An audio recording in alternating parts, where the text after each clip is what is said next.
Hi అండి. నమస్తే. నేను మీ అను. అందరూ బాగున్నారా? ఇవాల్టి వీడియోలో మటన్ కీమా కర్రీ ఎలా తయారు చేసుకోవాలో చూద్దాం.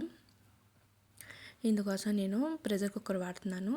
ప్రెషర్ కుక్కర్లో విజిల్స్ రప్పించేస్తే బాగా మెత్తగా ఉడుకుతుందని స్టవ్ ఆన్ చేసుకుని ఆయిల్ వేడైన తర్వాత కొంచెం జీలకర్ర వేసుకుని వేయించుకోవాలి. తర్వాత ఉల్లిపాయలు ఇలా చిన్న ముక్కలుగా కట్ చేసుకుని ఇవి కూడా వేయించుకోవాలి.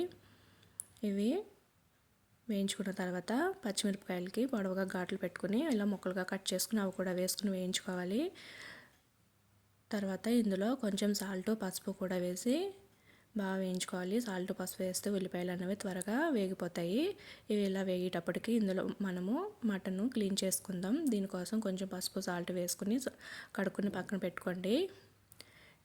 తర్వాత వేగిన తర్వాత అందులో అల్లం వెల్లుల్లి పేస్ట్ టేస్ట్ తగ్గ కారం వేసుకుని వేయించుకోవాలి. అవి వేగిన తర్వాత 1 spoon garam masala powder, 1 spoon మనం జీలకర్ర ధనియాల పౌడర్ వేసుకుని బాగా వేయించుకోవాలి. ఇవి ఇంట్లో తయారు చేసిన మసాలా పౌడర్లు. ఇవి లేకపోతే మీరు బయట దొరికే మసాలా పౌడర్లు కూడా వాడచ్చు. వాటికన్నా ఇంట్లో తయారు చేసుకున్నవే హెల్తీ, అలాగే టేస్టీ కూడా.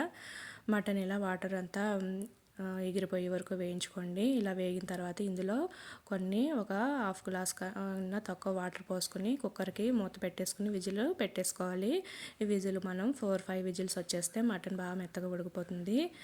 ఇలా మూత పెట్టేసుకోండి. నా వీడియో నచ్చినట్లయితే లైక్ చేయండి, అలాగే సబ్స్క్రైబ్ చేసుకోండి.